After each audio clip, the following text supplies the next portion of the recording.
ओम नमो भगवते वासुदेवाय। श्रीमद् भागवत महापुराण नवम स्कंध पहला अध्याय।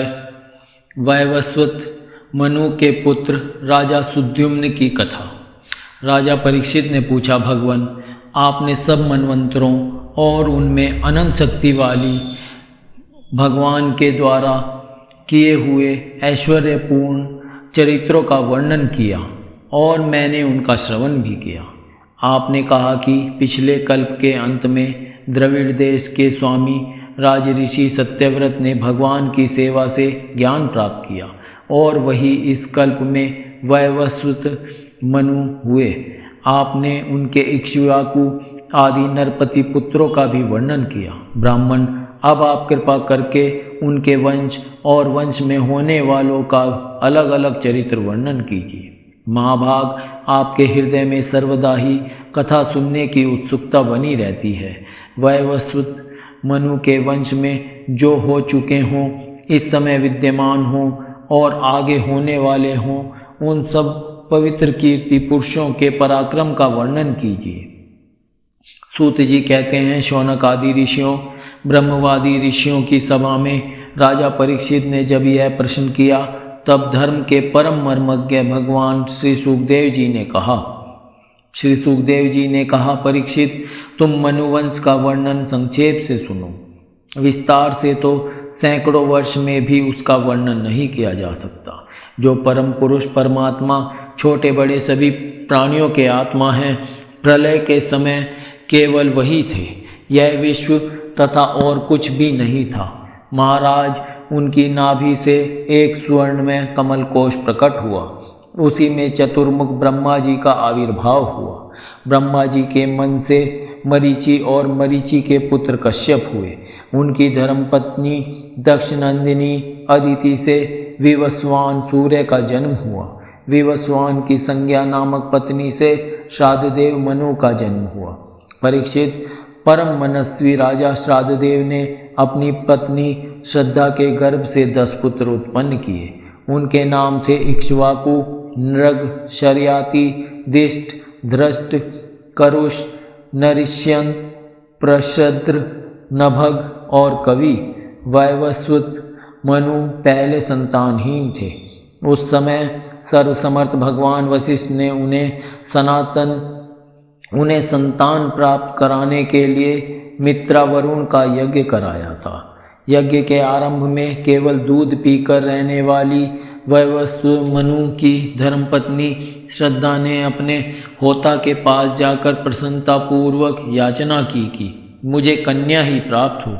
जब ऐधवर्यु की प्रेरणा से होता बने हुए ब्राह्मण ने श्रद्धा के कथन का स्मरण करके एकाग्र चित्त से वषट्कार का उच्चारण करते हुए यज्ञ कुंड में आहुति दी। जब होता ने इस प्रकार विपरीत कर्म किया, तब यज्ञ के फलस्वरूप पुत्र के स्थान पर ईला नाम की कन्या हुई। उसे देखकर श्राद्धदेव मनु का मन कुछ विशेष प्रसन्न नहीं हुआ। उन्होंने अपने गुरु वशिष्ठ जी से कहा, भगवान आप लोग तो ब्रह्मवादी हैं, आपका कर्म इस प्रकार विपरीत फल देने वाला कैसे हो गया? अरे यह तो बड़े दुख की बात है। वैदिक कर्म का ऐसा विपरीत फल तो कभी भी नहीं होना चाहिए। आप लोगों का मंत्र ज्ञान तो पूर्ण है ही, इसके विपरीत आप लोग जितेंद्रिय भी हैं तथा तपस्या के कारण निष्पाप हो चुके हैं। देवताओं में असत्य की प्राप्ति के समान आपके संकल्प का यह उल्टा फल कैसे हुआ? परीक्षित, हमारे वृद्ध प्रपितामह भगवान वशिष्ठ ने उनकी यह बात सुनकर जान लिया कि होता ने विपरीत संकल्प किया है। इसलिए उन्होंने वैवस्वत मनु से कहा, राजन, तुम्हारे होता के विपरीत संकल्प से ही हमारा संकल्प ठीक ठीक पूरा नहीं हुआ। फिर भी अपने तप के प्रभाव से मैं तुम्हें श्रेष्ठ पुत्र दूंगा। परीक्षित, परम यशस्वी भगवान वशिष्ठ ने ऐसा निश्चय करके उस ईला नाम की कन्या को ही पुरुष बना देने के लिए पुरुषोत्तम भगवान नारायण की स्तुति की।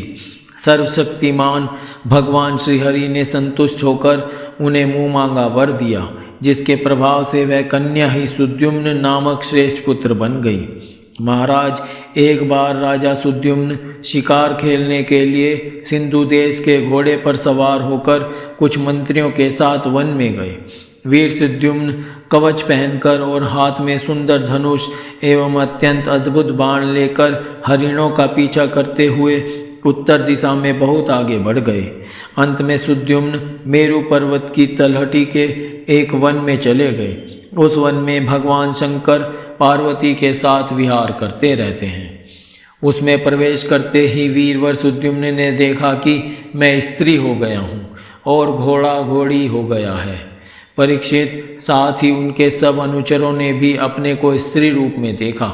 वे सब एक दूसरे का मुंह देखने लगे। उनका चित्त बहुत उदास हो गया। राजा परीक्षित ने पूछा, भगवान, उस भूखंड में ऐसा विचित्र गुण कैसे आ गया? किसने उसे ऐसा बना दिया था? आप कृपा कर हमारे इस प्रश्न का उत्तर दीजिए, क्योंकि हमें बड़ा कौतूहल हो रहा है। श्री सुखदेव जी ने कहा, परीक्षित, एक दिन भगवान शंकर का दर्शन करने के लिए बड़े बड़े व्रतधारी ऋषि अपने तेज से दिशाओं का अंधकार मिटाते हुए उस वन में गए। उस समय अंबिका देवी वस्त्रहीन थी। ऋषियों को सहसा आया देख वे अत्यंत लज्जित हो गई। झटपट उन्होंने भगवान शंकर की गोद से उठकर वस्त्र धारण कर लिया। ऋषियों ने भी देखा कि भगवान गौरी शंकर इस समय विहार कर रहे हैं, इसलिए वहाँ से लौटकर वे भगवान नर नारायण के आश्रम पर चले गए। उसी समय भगवान शंकर ने अपनी प्रिया भगवती अंबिका को प्रसन्न करने के लिए कहा, मेरे सिवा जो भी पुरुष इस स्थान में प्रवेश करेगा वही स्त्री हो जाएगा। परीक्षित, तभी से पुरुष उस स्थान में प्रवेश नहीं करते। अब सुद्युम्न स्त्री हो गए थे, इसलिए वे अपने स्त्री बने हुए अनुचरों के साथ एक वन से दूसरे वन में विचरने लगे। उसी समय शक्तिशाली बुद्ध ने देखा कि मेरे आश्रम के पास ही बहुत सी स्त्रियों से घिरी हुई एक सुंदरी स्त्री विचर रही है। उन्होंने इच्छा की कि यह मुझे प्राप्त हो जाए। उस सुंदरी स्त्री ने भी चंद्रकुमार बुद्ध को पति बनाना चाहा। इस पर बुद्ध ने उसके गर्भ से पुरुरवा नाम का एक पुत्र उत्पन्न किया। इस प्रकार मनुपुत्र राजा सुद्युम्न स्त्री हो गए। ऐसा सुनते ही हैं कि उन्होंने उस अवस्था में अपने कुल पुरोहित वशिष्ठ जी का स्मरण किया। सुद्युम्न की यह दशा देखकर वशिष्ठ जी के हृदय में कृपावश अत्यंत पीड़ा हुई। उन्होंने सुद्युम्न को पुनः पुरुष बना देने के लिए भगवान शंकर की आराधना की। भगवान शंकर वशिष्ठ जी पर प्रसन्न हुए। परीक्षित, उन्होंने उनकी अभिलाषा पूर्ण करने के लिए अपनी वाणी को सत्य रखते हुए ही यह बात कही, वशिष्ठ जी, तुम्हारा यह यजमान 1 महीने तक पुरुष रहेगा और 1 महीने तक स्त्री। इस व्यवस्था से सुद्युम्न इच्छानुसार पृथ्वी का पालन करें।